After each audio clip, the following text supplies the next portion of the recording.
On today's show, the Capitals are now 0-2 in Alex Ovechkin's absence. What needs to change before this whole thing spins out of control? I'll discuss next on this edition of Locked On Capitals.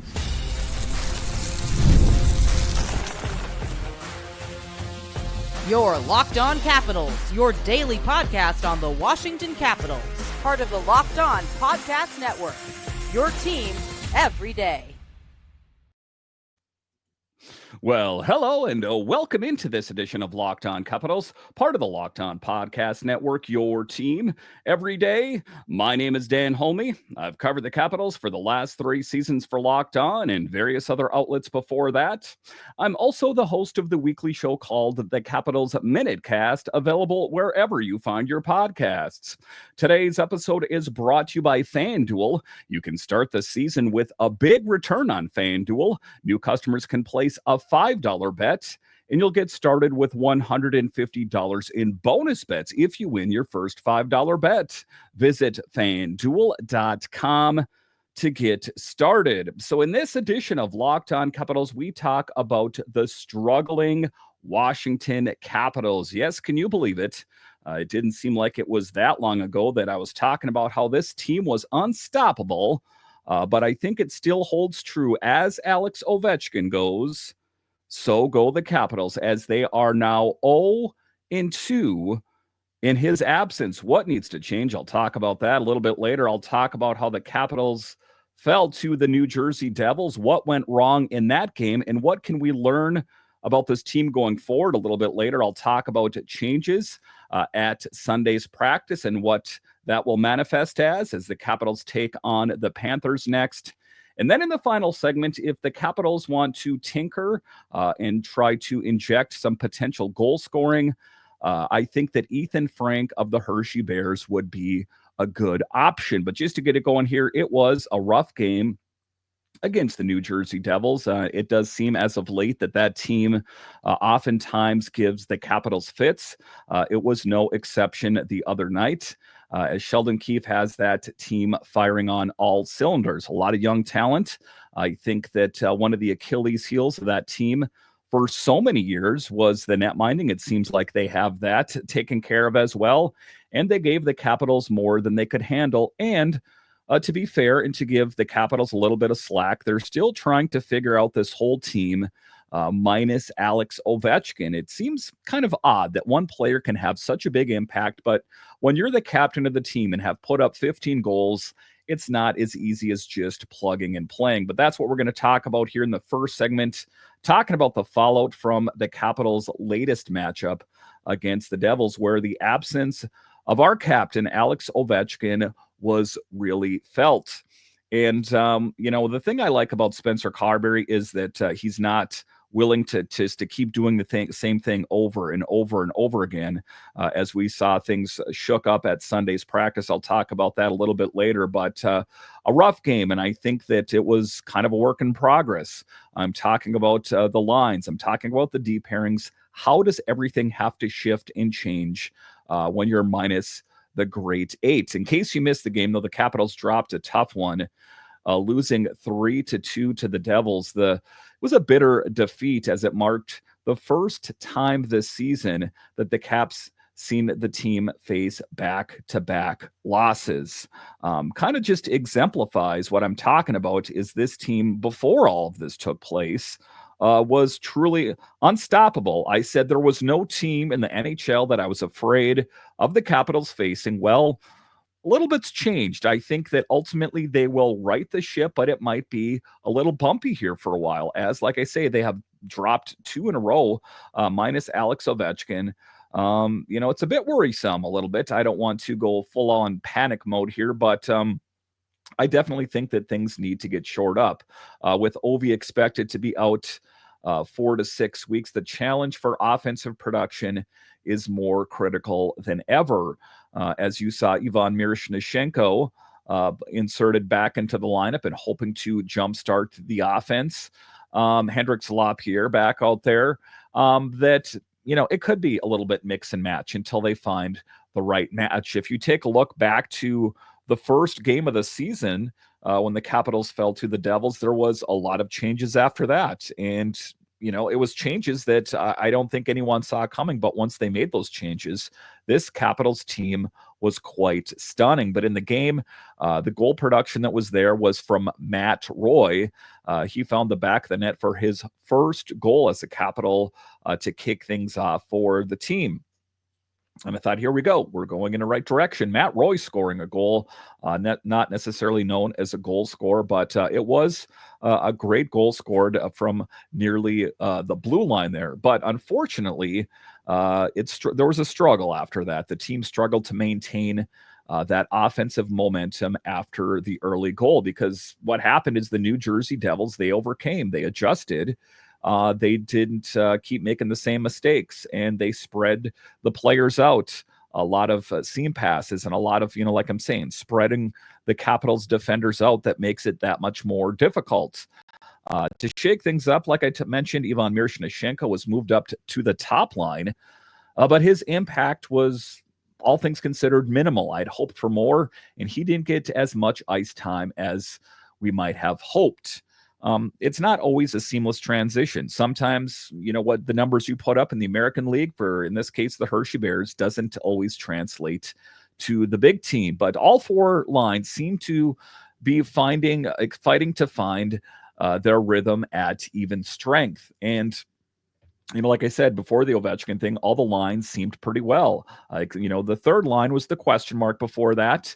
They took care of that by bringing Lars Eller back, and all seemed right in the world of the Capitals, but that was not the case against the Devils. But in key moments in the third period, the Capitals tried to turn the tide by ramping up shots on goal and generating scoring chances. It was a valiant effort, but it fell short. Charlie Lindgren in net, I think, did what he had to do. There was a moment in the game that Allen, the New Jersey Devils netminder, almost shot it into his own net. That would have been a highlight reel that would probably not be something he wants to remember. But it was a game that had a little bit of everything. But a key moment came during the power play when Connor McMichael, who we know has been huge for the team this year, found the back of the net thanks to a slick backdoor pass from John Carlson. And this is a great opportunity for a player like Connor McMichael to truly take his game to even yet another level. I know he's taken it to the next level, but to even take it to a higher level, that they need goal scoring. And Connor McMichael is a guy that's putting up good numbers.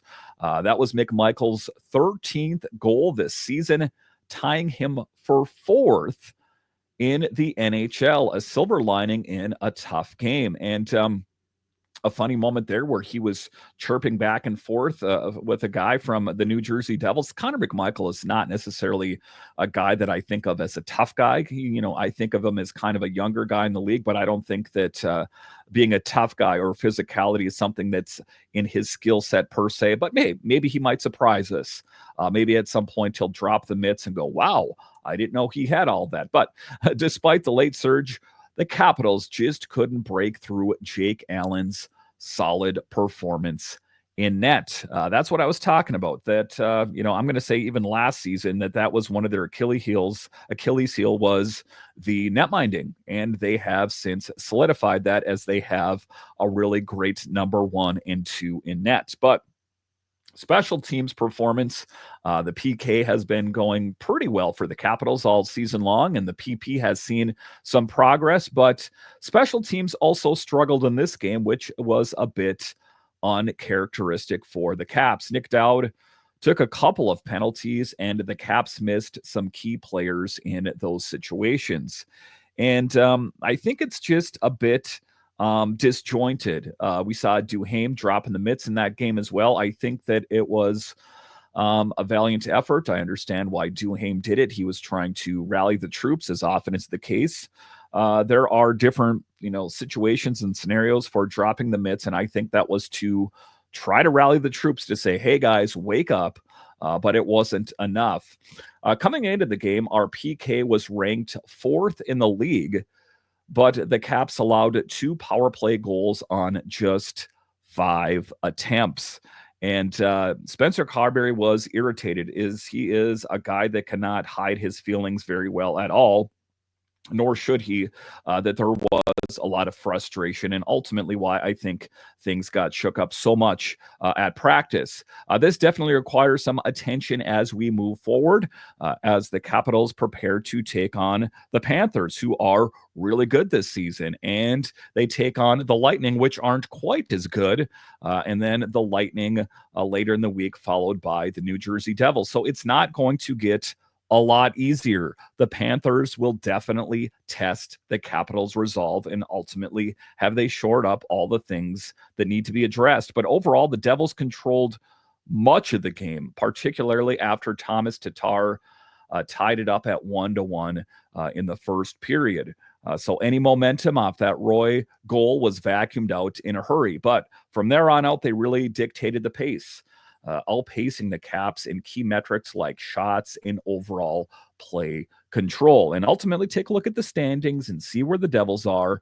Yeah, that's why they are where they're at, as this is a team that's on the rise. And to no surprise, I actually projected the Devils to do truly great things this season. But the future outlook, it's a frustrating outcome for the Caps, who now have to figure out how to adapt minus Ovechkin. Have to. There's no other option.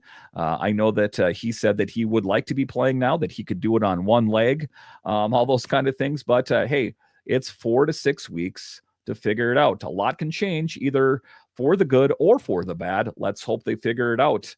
But it's clear that the Capitals need some tactical adjustments to cope with the challenges they're facing. And they will be having that, as there was a lot of big changes at Sunday's practice. What were some of those changes?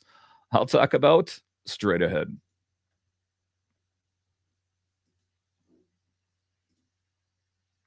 Get ready to tackle the NFL action with FanDuel, America's #1 sportsbook. Because right now, new customers can bet $5 and get $150 in bonus bets if you win. The FanDuel Sportsbook app gives you everything you need to place live bets on the NFL all in one place. So when you get a hunch in the middle of the game, you can check out the latest stats, view live play-by-play, and so much more on the same page where you place your bets. And there is a lot of football that's played on any given Sunday or Monday or Thursday. And some of those games you're into, and some of them you're not. But if you want to get interested in all of those games, open up the FanDuel app, put a little bit of money on the game.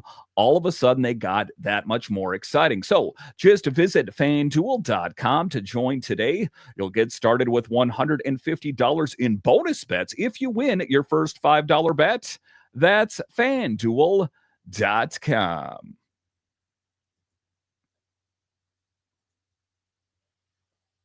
All right, welcome back into this edition of Locked On Capitals, part of the Locked On Podcast Network, your team every day. My name is Dan Holme. You can find me over on Twitter. It's at DanCaps218. You can find the show on Twitter. It's at Locked On Caps. And I want to thank all of you for making this your first listen of the day. So in this next segment here, we're going to talk about changes made at Sunday's practice. Yes, Spencer Carberry is not the kind of coach that's going to say, yeah, that didn't work. Maybe that'll work in the next game. No, he took the lines and the deep pairings and put them in a blender. And I think it's going to look a whole lot different Monday evening. I think you can count on it. And what are some of the changes that we saw take place? Like I said, with Alex Ovechkin sidelined due to a broken left fibula, Spencer Carberry is taking strategic steps to boost the team's offense. You have to. It did not work. What is the definition of insanity? Is doing the same thing again and again and expecting a different result. Well, Spencer Carberry is definitely not insane. So line adjustments, as I think was one of the biggest things that I think needs to be changed during practice on Sunday. There were some notable line adjustments. Taylor Raddysh has been moved into the top 6, joining Connor McMichael and Pierre-Luc Dubois on the second line. So I think that that is a good mix. I think that Taylor Raddysh is a guy that has been playing well, and I definitely think it gives that line a bit of a different flavor, a bit of a different chemistry. Let's see if that chemistry takes off in the next game against the Panthers. Tom Wilson has been placed on the first line, which is not too surprising. Some people thought he would be on that top line to start the season. We've seen that in years past, teaming up with Dylan Strome. These new combinations could significantly impact the game dynamics. Of course, that's what we're looking for, is a change, as it was rough. And I think, there are certain, measuring sticks, certain markers throughout the season, and we're coming up on one of them, and that's the Thanksgiving break. Where is your team at the Thanksgiving break? Last season, I want to say they were in second or third place. And subsequently, they made it to the playoffs. And there is some pretty strong data that supports that where your team is at the Thanksgiving break will, dictate if you're going to be in the playoffs in some form or fashion. Not saying winning the Stanley Cup, but at least making it to the playoffs in general. But looking ahead to the matchup against Florida, the third line, comprised of Hendrik Slapierre, Lars Eller, and Andrew Mangiapane, will remain unchanged, providing some much-needed stability. And all things considered, I like that. I'm still not in love with Hendrik Slapierre's game. Just going to be honest with you. This is not the Hendrik Slapierre that we remember from last season. This is not the guy that was huge in the Calder Cup for the Hershey Bears. Like Alan May said, he's just not moving his legs as well as he should. And if you're going to be a good forward, you need to move well. And it's that amongst many other things that I think at some point Hendrik Slapierre probably will not be on the big team, or, I could see another guy cycling in for him here at some point. Nick Dowd is stepping in at center, flanked by Jacob Vrana and Ivan Miroshnichenko. Brandon Duhaime took a maintenance day, but is expected to rejoin the lineup on Monday. So a lot is up in the air. Just because what we saw at practice doesn't necessarily mean that that's what we're going to see on the ice Monday. Very well could, but don't set it in stone. So keep an eye on potential changes regarding Vrana's status, as there has been some discontentment, I guess I'm going to say, from Spencer Carberry on his play, that they want to see more. And one of the things that Spencer Carberry mentioned is the kind of the hot and cold nature of Jacob Vrana, that this is at the point, like I said, a pivotal point of the season where we need all hands on deck. Scoring challenges. The Capitals recently encountered scoring issues, of course, we know, against the Devils. Although they led the league in goals per game earlier this season, they've really started to struggle lately, managing only 3 goals in their last 2 games. An about face for this team, as they were an offensive firepower, a force to be reckoned with. That has changed here, minus Ovechkin. It's the elephant in the room. I can't look past it. So that's something they need to address, with just 2 of those coming at even strength. Coach Carberry aims to shake things up during 5-on-5 play to bring back their scoring momentum. There's a lot of skilled players in that locker room, minus Alex Ovechkin, that it's not just all about Ovi, that they are really going to need to batten down the hatches and get it done in his absence. So I talked about the forwards, the defensive pairings against the New Jersey Devils. Where, you take a look at it, the defense struggled as well as the offense. The lineup features John Carlson with Martin Feravari, Jacob Chychrun and with Trevor Van Riemsdyk, and Rasmus Sandin paired with Matt Roy. So what we saw against the Devils will remain intact. And, with some of that, there has been some tinkering, and I know that we've seen different types of success with Rasmus Sandin used in different roles, and Martin Feravari, that what Spencer Carberry and his assistant saw on the ice against the Devils, he's going all in. And as I record this now, that could very well be what's on the ice on Monday. But again, a lot could change between now and then. But that is what it looks like now on the defensive side. The pairings against the New Jersey Devils will remain intact against the Panthers. We could go into the weeds a little bit and argue about his Chychrun. I think that Chychrun oftentimes is better with Carlson, that kind of thing, but it's a work in progress. And just, even what we see in the game against the Panthers isn't going to be set in stone. It is a fluid situation, and I expect it to change if the Capitals do not get production. Maintaining consistency is crucial as the team prepares for a 2-game road trip in Florida, coinciding with the annual Mentors trip. And despite the fact that Ovechkin is injured, he is along on the trip, and it's huge.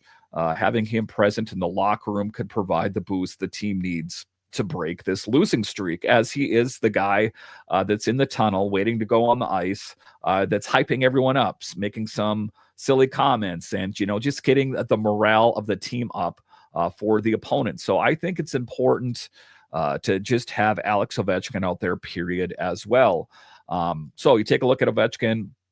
Will be off the ice for 4 to 6 weeks, but he will travel with the team with his father-in-law for the father's trip. So a good thing for Ovechkin to be along for moral support, that kind of thing. And hopefully he can be that guy that gets the Capitals out of this funk. All right, so coming up here after the break, we'll talk about if what we see on the ice doesn't work. Say they mix, they match, they do this, that, and the other thing, and it's still not enough. If they need some goal scoring, they may have an option in Hershey. Who am I talking about? I'll discuss straight ahead.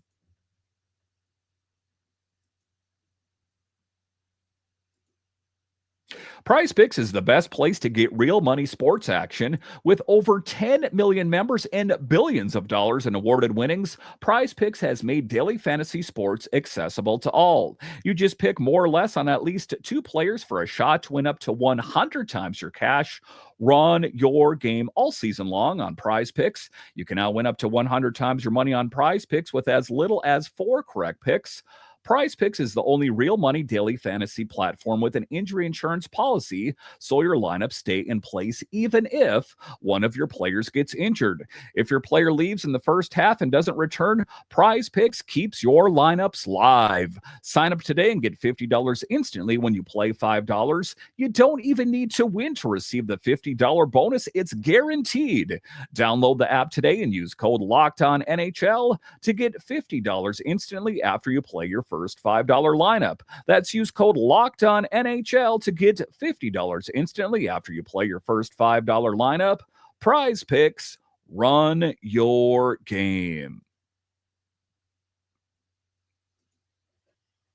All right, welcome back into this edition of Locked On Capitals, part of the Locked On Podcast Network. It is your team every day. So talking about goal scoring, Alex Ovechkin, him minus in the lineup, is quite a vacuum of goal scoring. Putting up 15 goals, who is going to make up that deficit? I mean, there are players that could potentially, ostensibly, fill that void, but if they need an option, they may have one internally within the organization in Hershey, in Ethen Frank. And should come as no surprise, as I've spoke about him for quite some time. He is the man with the need for speed that I think that at some point the Capitals should give him a look if what's on the ice right now is not working. Ethen Frank recently here, just to kind of exemplify what I'm talking about, delivered an outstanding performance in the game against the Syracuse Crunch, scoring 2 points and helping